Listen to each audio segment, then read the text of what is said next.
I'm Vance Bastion, here with my co-host S.A. Baz Collins for this week's Written on the Edge Season 10, Episode 43 interview. We'll be talking with Jon Kinnally and discussing his memoir, I'm Prancing as Fast as I Can. So let's get to know our guest. Jon was born in upstate New York and went to college at Oswego State before moving to a then affordable Manhattan, where he pursued acting and performed with his writing partner Tracy Poust. I just butchered that again, didn't I? No, Post. You were like almost, it sounded like you had a little accent, so you're Oh, good. all right. You're from In the their Midwest. We'll forgive you. Yeah. There we go. In their comedy group Loud Blouse. After relocating to Los Angeles, they got a job on a new show called Will and Grace and stayed with it for its entire 8 seasons, eventually running it and returning for the reboot. Over the years, there were many Emmy nominations as well as a Writers Guild Award for Outstanding Writing in Episodic Comedy in 2018. He has also worked on several other shows with Tracy, including Ugly Betty, Emmy and NAACP award nominations, and The Crazy Ones, which they ran and had the privilege to write for the great Robin Williams. He currently lives in Spain with his husband Chris and their cats Howard, Bannister, and Elliott. Jon, welcome to the show. Thank you. Thanks for having me. It's been our pleasure. So, where does this life of creativity come from? I mean, that's a huge resume. And a surprising one for me, and probably for Tracy Poust, my longtime, or Poust, as you might call it, longtime writing partner. Because I wanted to be an actor, like every like closeted gay kid who's Oh, self-hating and raised Catholic, maybe. I fled to New York to be an actor because that's what I think you're supposed to do. That's part of the journey of coming out. And so, trying to be an actor, trying to be an actor in New York, and you realize at some point that you've got to start creating your own material. Like no one's gonna but no one's going to write not that masterpiece for you. Right. they're not, and there's so many actors, and and you can only do so many student films where they pay you in pizza or whatever, and Right. and I don't know. No, we weren't getting the roles that we thought we deserved. So we were like, fuck it. And we started to write our own stuff. We had a comedy group, like you said. Uh, and that led to our friend, Tracy moved to LA, to money problem, or she needed a job. And Hmm. I kind of followed her a little bit later. And our friend, Michael Patrick King, he was friends with her for years and years, and uh, got our script. We wrote a couple of spec scripts back then. They're called spec scripts now, but back then you wrote episodes of current television. Um, I think we wrote a news radio. If you guys maybe you're too young to remember that sitcom, I don't know, No, but No, I yeah, remember it. that's where I you first heard do. of Joe Rogan. Oh, oh, I forgot about that connection. Uh-huh. Yeah. Yeah. Um, And our beloved eh, Phil Hartman, who I loved. Oh yes, love him. And who else? Other people were on that too that I remember Mhm. loving, but now I can't think of them. But anyway, he got that spec script to Max Muchnick and David Cohan, and created this new show called Will and Grace, and we watched it and we liked it, and but the whole time I remember thinking, I'm an actor. We're actors. I'm an actor. I didn't come here for this, but you go Where the where money there's an is. opportunity. Yeah, yeah, Something exactly. opens, a door opens, you go there, even though you're like, I don't, that's not what I want, but I'll do it. And then they got our script. He got our script to Max and Dave, and they read it, and we had or they probably read like 5 pages of it. um, I started doing that myself too as years go on. You get so many scripts sent to you. It's like you kind of just, yeah, I read that script. I read the first 5 pages, but but then and then we came in for an interview and they liked us. And so I've told this story, I think, in the book. But I came home from a catering gig, and I was catering this shitty tux I got from a secondhand thing, and Tracy was teaching spinning classes at the time, and I had messages on my answering machine. Um, uh, two of the lights blinking. Yeah, I don't know if you guys remember those. Were Hmm. coming Hmm. home and seeing. You knew how many messages you had by how many times the light blinked, I think. Right, Yeah. right. And so there were two. The first one was from my lawyer telling me my bankruptcy had gone through, and I couldn't pay student loan. And then the second Okay. one was from Max and Dave's office. like, we hired you, we want you to work on Will and Grace, start Monday, blah, blah, blah. And it, it was kind of like, I mean, to answer your question, I think I got far away from your question, but when did the creativity, I, it didn't, for television, for writing television, speaking for me, not necessarily Tracy, but um, I went into that like we got hired, but I'm an actor. We're not TV writers. I'm not a TV writer. It's not what I want to do. But you go, like, a door opens, like, and you go through it, and we kept stepping through it, and I did not think. I didn't have passion for it. My passion was an actor. I've got to let people see who I am. Blah, and with Tracy and I remember just going, like, being in the room and talking, and then, or maybe not talking, and then running into our office saying, we're going to get fired. This is all a mistake. It's a mistake. And they're going to realize that we're going to get fired. We're going to get fired. And then when we didn't get fired, every day, maybe as we didn't get fired, it became a little more like, we're kind of good at this, maybe. And Max and Dave were, to their credit, were like these showrunners who just let everyone speak let everyone have ideas and contribute in the room. They weren't going to think, let you contribute less because you're just a staff writer or new or whatever. So they were great like that. So then we started to find our voices, because I didn't have a TV voice. And I'm sitting in this room with these amazing writers who've been doing it for a long time, and they're funny as hell. And I, myself loathing, I came out of the closet and I got rid of the Catholicism, but I hung on to the self-loathing. Right. So that part, I still have it, but that part was, and it's worked for me. But I gradually fought against that, and I had these teachers, and I started to feel, and I probably Tracy too, that this, I could be good at this, and then like I started to get a fire lit under me about it, and thought we could, put our gay agenda out there. It's a gay show. Like, what better thing for us to land in? We get all my agendas out there. Uh-huh. That's a whole other story. We kind of learned that's not really how television necessarily works. It's comedy, and so, but we both, again, not speaking for Tracy, even though I gestured to her like she's sitting there. She's not. But it allowed me. I found my voice.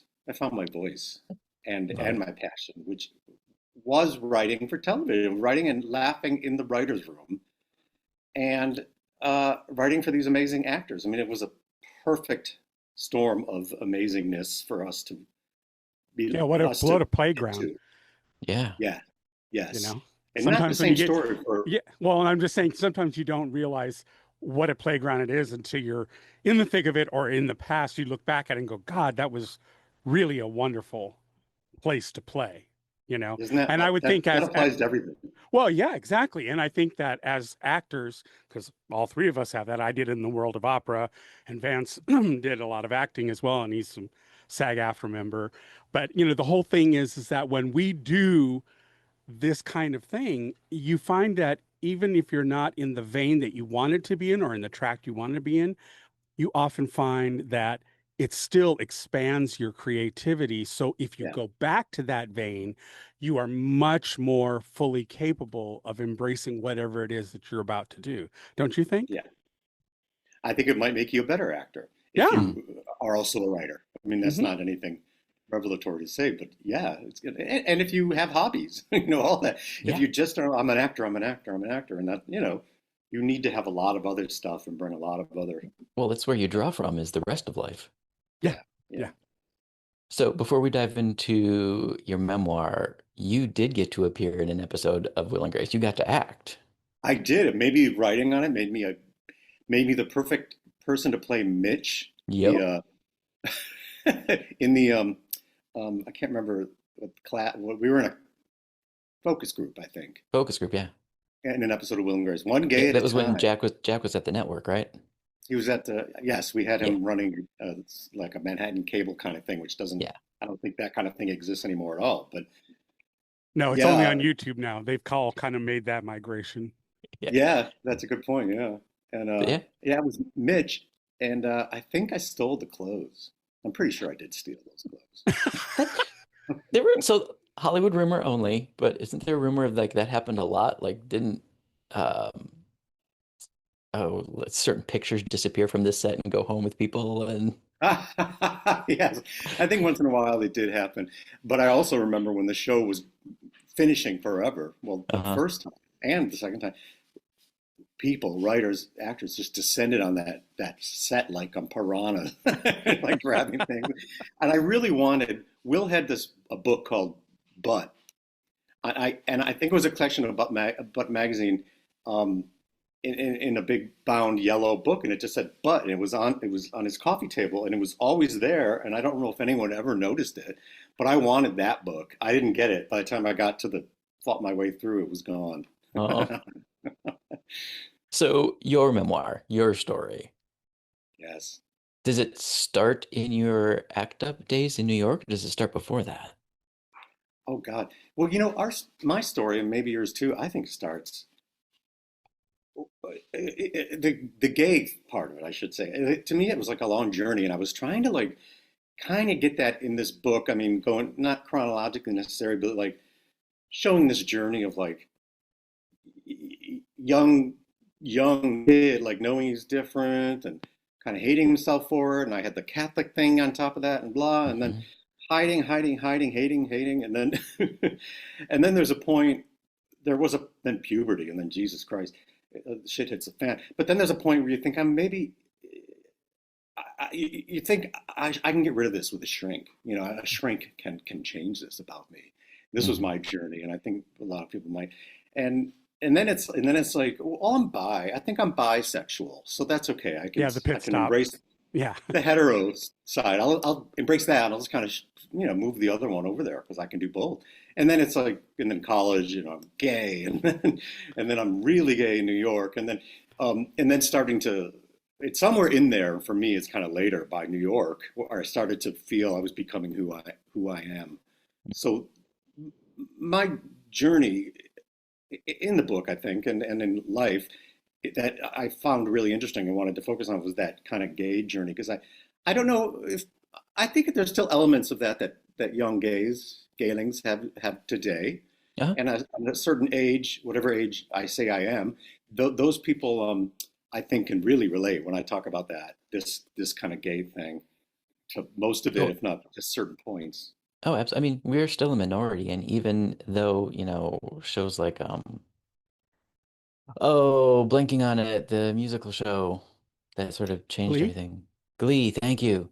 Even Oh, in this post-Glee era where kids feel safer, they're still a minority and they still grow up not seeing themselves horribly well represented. So you're right. At some yeah, point, we have to look in the mirror and ask, why am I different? right, right. And P.S.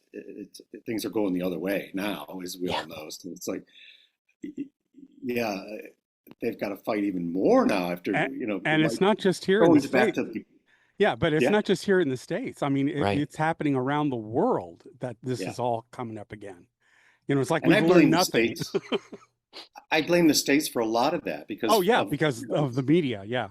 yeah, and where the U.S. goes, it's a lot of influence over here. We see that now that we live here, Hmm.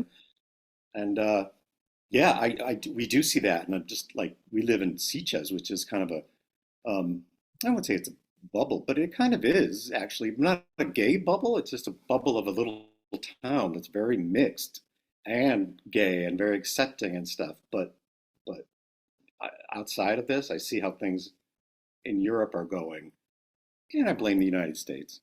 And Yeah. Well, no. the Catholic Church for some reason. I feel like I'm on a tear about them. So Well, why don't I blame them? although Leo is making strides, he's making strides. Is he? You have to give him his due. He actually is now going after the Supreme Court. So he's Oh, because yes, I did read that. a number of the judges are Catholic. So he's like, you've got your spiritual shit on. I'm the one governing that. Right, So right, we'll see right. how that turns out. Stay tuned for that. Right. Stay tuned. Right, right. So are there other elements of your journey you would like to share with listeners? Oh, journey. Um, uh, my journey was to get. My journey is. I remember telling my when I first started like getting my checks from the show. It was the first Hmm. time I was getting checks of any kind of an amount, and I remember every week like calling our agent You're like, can you advance that, or is there a way to make it come faster? Because I need that, whatever. And what was my point of bringing that up? I guess oh, I remember I was talking to my accountant because we had an accountant at the time, and he and they were like, well, when do you want to retire? And I was like, I want to be retired by 50. Oh, no, okay. And I thought that was going to happen, and then I'm older than that. And even now, I don't feel like I'm necessarily retired. Like my journey, I thought was going to kind of end in Europe and in retirement. Now, I'm in Europe. I did retire, but now I want back in. So this journey is like kind of still going. Like I that's why I wrote this book. I don't necessarily want back in television, or I would, of course, and I love television. It fucking raised me. But I don't know that there are jobs now in LA. Yeah. TV's in such a you guys probably know, Especially with and the writer's strike and everything happening recently. So yeah, it's Mhm. not COVID. it's not an easy gig. No, COVID, and then there was more than there was directors went on strike, and Yeah. it felt like there were 5 strikes at once. I don't know, Yeah. and then it was just like nobody, and then it didn't recover. Still hasn't. I get friends that say I can't get jobs, and so I wanted to be creative out here. I was in Sitges, and I was sitting in cafes and having espressos and enjoying the sun like I wanted. But you can't drink espressos all day because you gotta, you know, you gotta run home. Yeah. And at some point, things go south. And I wanted to be. I missed laughing in a writer's room, or I missed also just being creative. And so that's why I came up with this book thing and got to work on that. So I want to continue creativity. I don't necessarily. I kind of like making people laugh or feel something if I can. Maybe I can do that. Well, Did that okay. answer your question? It did. It did. And it brought up Okay. a follow-up question in terms of making us laugh. When I first saw the title and I started researching what we were going to talk about, I cracked up. There's Oh, got to be a good. story behind that title. Well, the story is my friend Charlie Welch came up with it because I Okay. wanted to call it. This is so stupid when I say it, when I think it now, and I think I meant it as a joke, but at the time I was like, I want to call it "Dick Slapped by God," and everyone I said that to, was like, no, you're not going to call it that, and that made me like dig in even more. Yes, I am, or whatever. But Charlie was like, no, you're not calling it that. Call it like something like, and then he came up with "I'm prancing as fast as I can," and I always loved the word prancing and that idea of even though he came up with it, I kind of related to it because just kind of moving as fast as you can before people find out, like it's not standing, don't stand still, Yeah. or Right. you'll make yourself a target. Right. Right. Right. Did you ever feel targeted in your work? In my work, well, I got hate mail from Will and Really? Grace. The early years, I got a ton of hate mail because maybe the others did too, but I don't know that they did as much because I think they were smart enough to be unlisted. But I was Mm. in the phone book. If you remember phone books, Hmm. I Yep. was listed in the phone book, and I think they even put your address. Now that I think, Yeah, so They they used to, I did. yeah. got Hmm. hate messages on my voicemail. You know, I hope you die of AIDS kind of thing, and then hate mail, and a lot of it I kept because I was proud of it. Um, I only recently got rid of it, I think, because of this move, and I couldn't justify moving hate mail, like across the Atlantic. Hmm. But I took pictures of it. But my favorite one was this organization. They sent me a binder with all their literature. They were called Jonah, um, Jews offering new something for homosexualities. I forget what the A stood for. New A something for homosexuality. Jonah, and I loved that they came up with this amazing acronym, and I kept that. That's somewhere I think in storage. Hilarious. So one of the So points hate, you, yes. So hate mail. Sorry. okay. Well, you engendered emotion in people. I mean, it's better than just being a meh. Yeah, and that's Well, something that Vance and I have always believed that if you want either the love or the hate, you don't want meh, because meh gives you no, nothing. Mag Right. gives you nothing. That's great. But we did get love, and I should say that so it doesn't sound like, I think way more love. We would get letters from the writers. They would bring it in the writers' room. Sometimes kids would write letters saying stuff like, you know, I'm gay, nobody knows. I watch Will and Grace with my family, and I feel like, I mean, you know, I feel like I'm seen, or it makes me happy that there's someone else or something like that. Like they're my family, and some stuff like this, like from 12-year-old or whatever. Like we'd see the envelopes and they'd be written, you know, to Will and Grace, um, uh, Los Angeles or something like that. Oh, Maybe a little more, but like it somehow made its way. They probably put the studio, Yeah. and then it would just make its way to us in the writers' room. We'd open it and just like I'll be like wanting to cry and or crying, and so lots of mail like that, and then and lots of people saying I love that show, and then as years go on, you know, a lot of straight guys like my girlfriend loves that show, you know, it's like, even though like they watched it with her, and then. And then as that went on, it was like, my mother loves that show. And I got my grandmother loves that show. I watch it with her all the time recently. So I was like, Jesus. But yeah, love and hate. You really all want, right. you want them, Yeah. or you're not doing it right. Right. Exactly. And those who hate Exactly. you, you just have to live with, love the fact that you're living rent free in their head. You Yeah, know? yeah. Like I love one of you and hate the other. And, you know, I'm not going to say you guys figure it out, but you're doing it right. You're doing something right. Yep. I'm Yep. kidding. Yep. I'm kidding. So one of the things you did ask me to bring up was your time as an activist in New York. Is that something you still want to talk about? Yeah, yeah. Um, it was kind of when I found my tribe. I mean, I found them a little bit in college when I got away from Syracuse, and then, but I still wasn't 100% out. I was like dipping my toes and my feet, and then I was Circa wading in.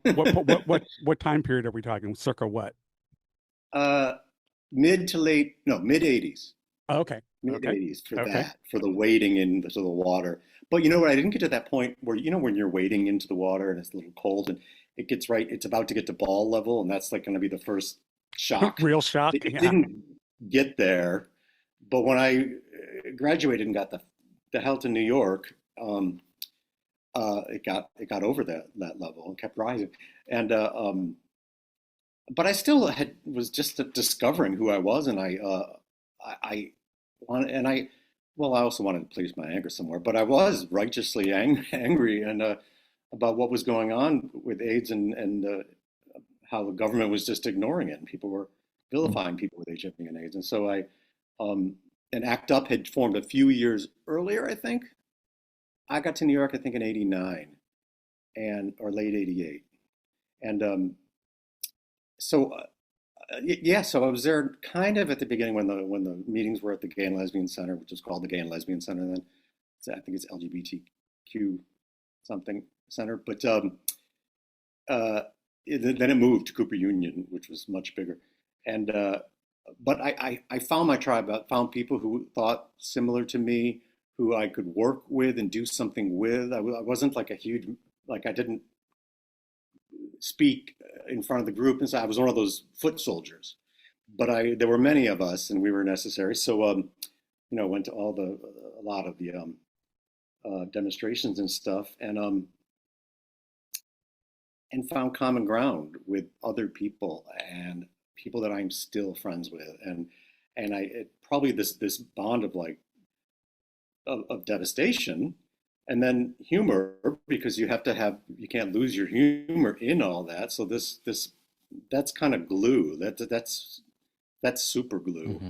that brings people together, and I still am friends with some of them, and you know, some people, some friends you don't fall away, but they become less whatever, and then, but some are still in my life and are precious to me. So, That's awesome. did that answer your question? I start to think, am I on the right? We're good. It did. We're good. I was also looking at Okay.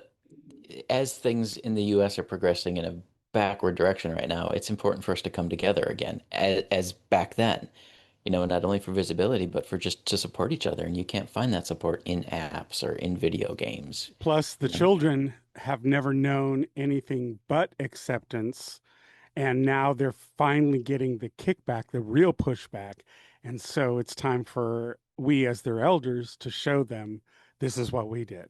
This is Hmm. how you can I, fight it, and allow them to use the tools they know really well in social media yeah, to take it to that next point, yeah, I 100%. and that's kind of in my book a little bit, or a lot, I can't remember.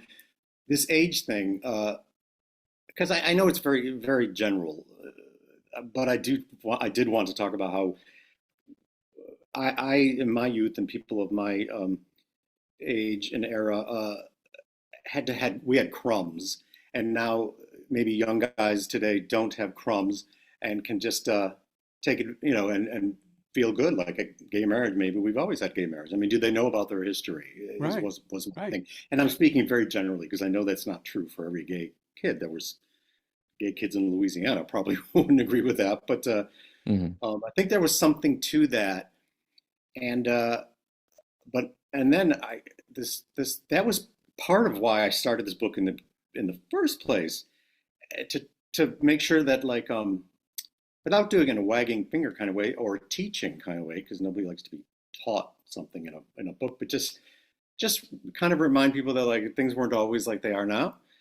They were like this then, and maybe be okay with your elders because they have it not to teach you. I remember my husband Chris and I were sitting in LA at a cafe, and with our coffees, and we had our dog Daisy on a leash, and these two twinks walked by, and they never looked at us. They looked at Daisy, and they're like, "Oh my God, what a cute dog! She's so cute. You're so cute. You're so cute." And they pet her, gave her love, and then they just kept walking. And we looked at each other like they didn't acknowledge us. They didn't even look up.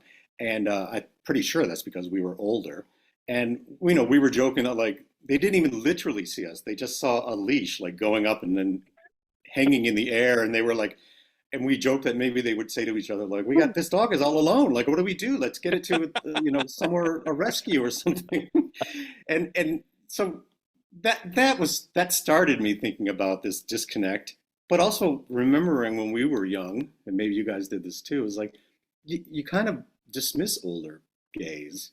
When I was young, I tried not to because I always felt kind of older. But I think that's a thing that young gay guys did because I think it's also cultural. Because my father is Native, my mother is Mexican, so we always had a respect for our elders. So I think it's a cultural dynamic that you may not or may not have that perspective. So I once found myself in a nightclub that my best gay bestie got us in because he knew the doorman, and we were underage, and we got into a leather bar, and I hung out with a bunch of old leather daddies from the past that sat around, and they told me things about their life. I wasn't into the scene. That's not my scene, but I really valued that conversation with an older generation, listening to what it was like before my generation came up, and That's I still look back on that and still value it. Do you think you were the exception? Well, as you say, it's a cultural thing, I think. Yeah. I mean, I grew up. It was not my experience. I mean, I did think they were elder because it wasn't cool. But I think the younger guys then were just looking for D, and they weren't going to get it from older gays. So, but anyway. Well, they could have actually. But... yeah, they still can. Yeah. And some of them want, and some of them want it. That's true. That's true. Let's not kink shame or whatever. That's right. That's right. But now, just ironically, I think like we need each other more than ever now. I think so. Vance, I think you were making that point about we need them, they need us. You guys are saying, and social media, and it's interesting. And I hope to God it works that we come together and that we're community, that we support each other. I don't know how to make that happen. Yeah. I'm here to say what should happen, and then step back and let. I always try to tell the kids, save the shade for those who are against us. We need to love one another. Yeah. Yes. Yes. Yeah. That guy. That Kennedy. I want to call him Schlossberg. Jack. He's JFK's only grandson. Right. Okay. He's not. He's really big on the social needs, and he's really cute, and he's straight, I think. And for some reason, maybe he's not, but for some reason he was. I just watched one of his things on Instagram, and he was saying how he hated it when old gay men wore like tight, like skinny jeans or something like that. And I was like, and I think I wrote in like, that's sort of not cool. We kind of all need each other, and why take this time in your celebrity, to dish out some shade? Like why Mm-hmm. would you do that? Mm-hmm. What's the point in not being kind, to and he didn't answer me. He's famous, but whatever. Yeah, well, it's also, that it just shows lack of empathy, Right. Yeah. which is what we're Right. really struggling with in society. Oh my God, no kindness. Very little. Yeah. It's hard to find. I shouldn't say no. Mm-hmm. Agreed. Harder and harder to find. So, John, is there anything else about your memoir that you want people to know that we didn't think to ask?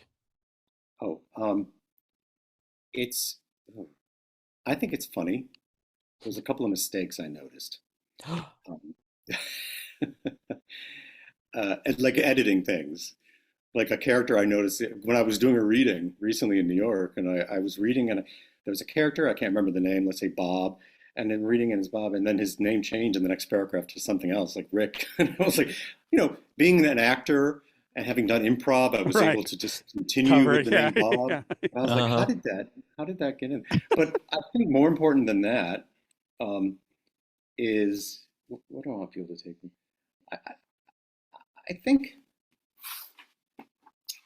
God, I should have a good answer for that. What I want people to take from it, but I kind of want them to take what we were just talking about from it. Like I want younger gays to read this. I really didn't want to write a book that was just geared towards not that there's anything wrong with that, but just geared towards people my age, like white guys my age. Mm-hmm. Um, I wanted it to appeal to younger people, so that's what I want people to, I guess, take away from it. I want younger people to buy it and read it and see themselves in it Hmm. a little bit. Maybe not a lot, but a little bit, I and mean, yeah. the history of your work indicates that you've got that in your pocket, so Yeah. I expect this from that memoir too. No, good, good. Have you read it? I have not yet. I You did the sorry. first 5 pages. I am so bummed. There was our callback. Woohoo! All right, are you ready for some quick inside the actor studio style get to know you questions? Oh, I guess yes. If I, Take it away, no, Bass. I want 24 hours to think about this. Oh, yeah. Okay. That won't be happening. All right, but just before we get started with that, just wanted to make a quick moment to say, if you like what we're doing here with our fabulous guest, John, then please like, subscribe, do all the things, comment down below. Let us know what you think about all of the works that we're bringing these content creators to our community. If you can support us, it would be wonderful if you could go to our channel, subscribe there, go to patreon.com/rope podcast or I buymeacoffee.com have. /rope podcast. And any little bit helps. And we also have a new reaction membership that's on YouTube for 99 cents a month. That's right, less than $1 a month. You can go and see mine and Albert's full reactions to queer media like movies and television series, and they're all going up there. And so that's another way that you can support us. So, with all of that I'm said, adjusting my light. I oh, was really lit badly. I mean, my O-ring seemed too bright. okay, Babs. That's what Barbara Okay. Streisand likes to do. Move that key light over there. All right. Well, can you name a movie that is better than the book? A movie better than the book. Well, I know I'm supposed to say something like wise and now No, like it's just whatever you're. unbearable lightness of being. Okay. Okay. No, but that isn't my. That's Oh, what I'm okay. supposed to say. But I think you know what I think. You know what I think of those stupid movies. I mean, uh, the girl in the train, the woman in the window, Oh, yeah, yeah, yeah. Girl Hmm. Gone, the and girl in yeah, the window, the train window, looking yeah. out at across the, and I think because I've read those books and I've seen the movies, and the movies are better. And then I realize that these books seem like they're written because the writer knows they'll make a good movie, Right. um, Uh-huh. Yeah, I got that or same or a feeling. movie people will be interested in seeing, I should Yep. say. So that's why they're written. So the movie is going to be better than the book. Right. So written weirdly. Anyway, Yeah. I just No. lost all those authors. We're all gonna What, block get me. ready for some more hate mail. All right. Well, which fictional character would you most like to be friends with? uh, what's her name? Martha from Who's Afraid of Virginia Woolf. Oh, Oh, interesting nice. choice. She would be a fucking hoot Yeah. to get drunk with in a Right, bar, right. you know? Okay, well, what's the most fascinating fact that you know? There's one I've dragged out a few times. Always surprises people. Do you remember the Captain and Tennille, or at least Oh the yeah. memory of Oh yeah. Mhm. Daryl Dragon. Yeah. Uh-huh. Daryl Dragon? Tony Wow. Tennille. Hmm. Tony Tennille. Tony Tennille sang backup vocals on Pink Floyd's The Wall. I could see that actually in a weird way. Huh. Fact. I mean, that's surprising. I mean, you could see it, but that's when I feel like no one knows that, and I need to get the word out. I didn't know that, but the other one that I think is also found in the same vein is Deborah Harry is supposedly a fabulous classical trombone player. Who knew? I know for Who a knew? fact that's not true. That isn't true. And you know what? It's weird you bring her up, because Uh-oh. sitting on my desk is a picture of Oh, me yay! and my husband Chris and Debbie, and he's friends with her. And we're on the set of Will and Grace, so you can see you can see Deborah Messing right here. Oh, yeah, yeah, yeah, yeah, yeah. And I Wow. think Sean is over here. It's like between scenes. And there's me, and there's She a looks jacket. fabulous. I stole this jacket from Will and Grace too. It's a cute corduroy Uh-oh. jacket with all this bedazzled on the back. And look how cute she is. She does not play the trombone. Oh, okay. Well, just know that it's been out there. All right. So, what was your favorite subject in school? Math. I was really good at math. I was like, I never got anything wrong. And there was one year where I literally didn't make a mistake. And now I'm not. But you know what I think? I remember taking an art class where we read that book, Drawing on the Right Side of Your Brain. Mm, Do you guys ever hear that book? mhm. I guess there's two. The theory is there's a left side and a right side of your Right. brain. One's And creative, one is I think the analytical. right side is creative and the left is kind of Analytical. more technical and Hmm. analytical. And so I thought I was on the left side of my brain because I wasn't great at drawing and I was really good at math. And I think somewhere that flipped because I can't do math at all anymore, and I became very creative. So I think it can flip. Is what I want to tell all those scientists Okay, there you still go. doing those tests. Okay, okay. Well, before making a telephone call, do you rehearse what you're going to say? Yes, in a way, I don't. Yeah, I rehearse what I'm going to ask because we're all selfish Okay, bitches. your side of the conversation. Gotcha. We're selfish bitches, and before I make the call, I think, what am I supposed to know? What was the last time we called? Do they have a health problem that I have to ask about, or a car problem? Um, because I don't want to appear, because otherwise I'll just be talking about myself and chatting, and then because I've had times when the friend has stopped me and said like, yeah, I did have my appendix out or whatever, and you knew that, but not literally that, but I Yeah, have yeah, to yeah. remind myself Right, to right. what I should be Context. asking, Yeah, the context. Yeah. to have interest, to show I have interest in them, but to show them I have interest. Right. I need to remind myself their Okay. mother died like 2 months ago, so I could still say, "How are you doing?" Right. That kind of Right. thing. So yes, that's Excellent. embarrassing. Okay. Well, Doesn't you have what? to work Yeah. at it? Yeah. Well, what current event or causes are you most passionate about? Oh, cats! I love my cats. I don't know if that's a current event, but they're all over social media. Well, I don't know. They constantly are an event in your life, whether you want They it or are. not. I'm watching one of them in the litter box right now. He's looking at me. We're making eye contact. I love cats. When we moved to Sitges, one of the first things I did was I volunteered at the feral cat colony down by the port here, and there's like 150 cats that live there. Feral. We Yeah, the feed them feral. all, Yeah. and it was I had to stop doing it because the summer got so hot here, like unbelievably hot, and humid. And we're from LA. It's a desert. It still Right, got right. hot, but here it's crazy. I would sweat through 3 t-shirts and 2 baseball hats. So I started feeding these cats and climbing all over and getting their bowl. And I finally had to stop because like I don't know. I've started to realize maybe I'm too old for this. You But could have a heat stroke. I was going to have a heat stroke, and I felt bad. But I'll help on a smaller scale. Right, there you go. There's a cat by the church over here where we live.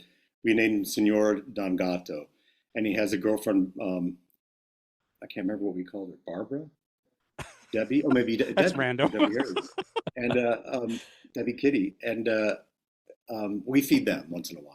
Okay. Although Debbie Kitty's been missing lately. All right. Well, if you could visit anywhere in the world, where would that be? The vault of the Vatican. Ooh. Because Oh, interesting. I think about this a lot. I mean, think of what's down there. Oh, I know.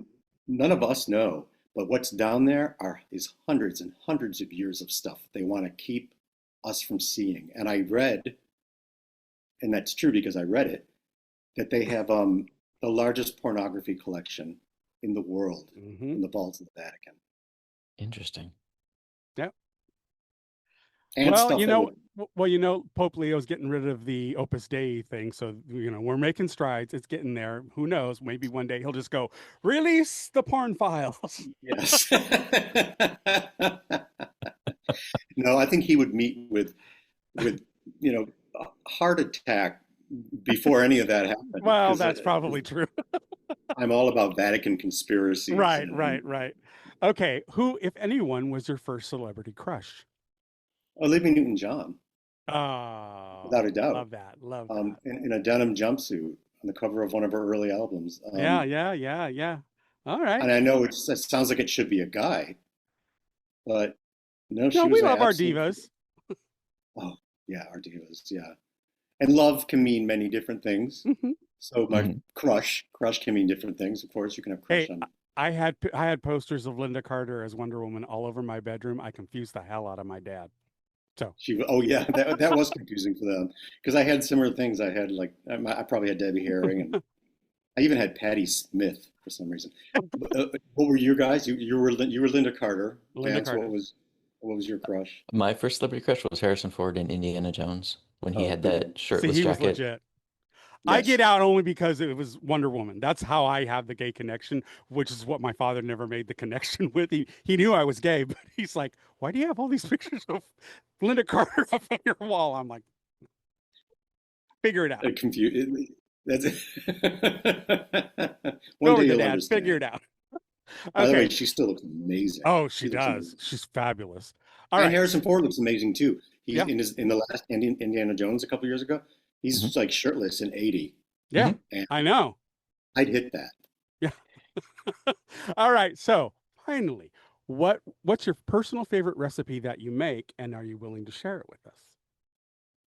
I don't make recipes. I've never. Is all this popcorn count in the micro? With tahini on it. Right, That's there you Ooh, go. yum. There you go. Yum. It's so good. But we don't. You know what? I want to cook more. It's interesting this comes up because Chris and I talk about just cooking more, and because I find one thing to cook and then I cook it for a long time, and then we get sick of it, and then I find another thing and then cook that for a long time. So it's not the best way to. It's not the best. But Well, see, that's popcorn what you and your tahini. husband should start a cooking YouTube channel where you just experiment. Could turn it into Yes. a great comedy routine. Yes, and then we end up just getting popcorn and tahini at the very Right, end. right at the of end. every episode. Have a green screen with a kitchen on fire behind you. or not a green screen. A real Right. kitchen. Yeah. Well, you made it through our list. Bravo. Bravo. Oh, yay! Thank you. That was So, fun. do you have other appearances or interviews for your memoir that you're doing that you want people to know about? Yes, I'm. What the hell am I doing? Well, I'm doing a. I know I'm laughing. I'm doing a reading at a bookstore in Barcelona. That's why I thought that I laughed because it's kind of unusual. I didn't think I'd be doing a reading, but there's a bookstore here called Backstory books. And apparently they have a lot of English-speaking books, or English-speaking books. Well, probably English-speaking audiobooks, but they have a lot of books in English for sale. So, and it's kind of a big store. I haven't been in it yet, but somehow they got in touch, and I think I'm going to be doing a reading there in early December. So if anyone's in Barcelona, get the information from my website, JonKinnally.com. I'm booking now. And it's not on there yet. Oh, okay. And then in terms of more things I can't think of, but I know there's an interview coming up, but I'm told that things quiet down around now in terms of publishing and books and interviews and reviews and blah. Yeah. So I'm hoping that picks up again after the holidays, and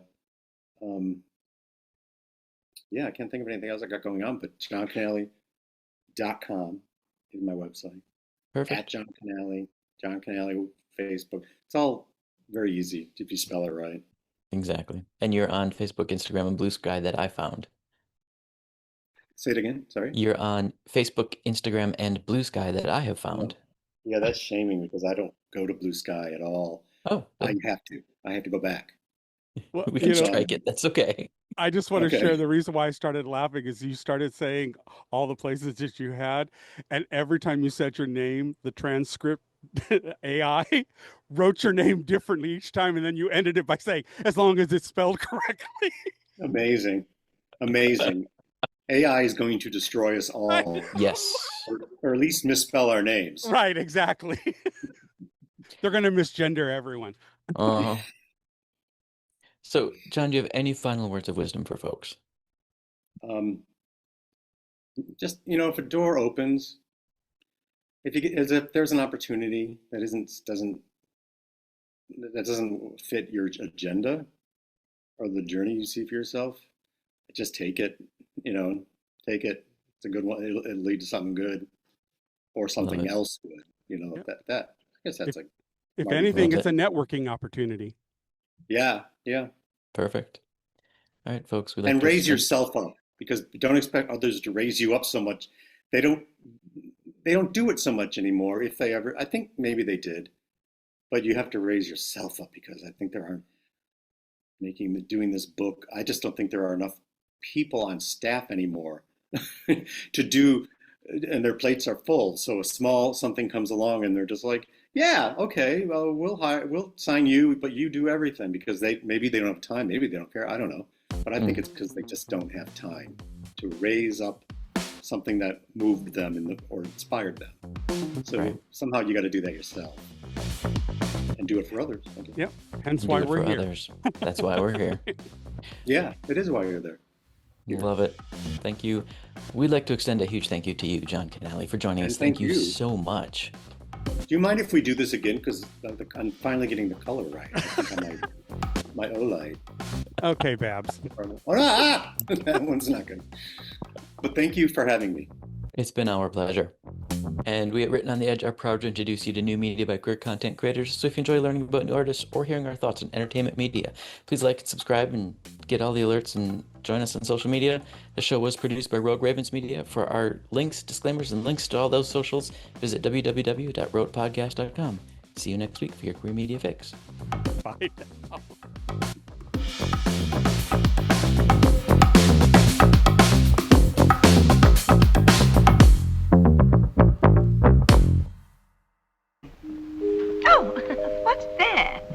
Closing time. The bums rush in melody, dear.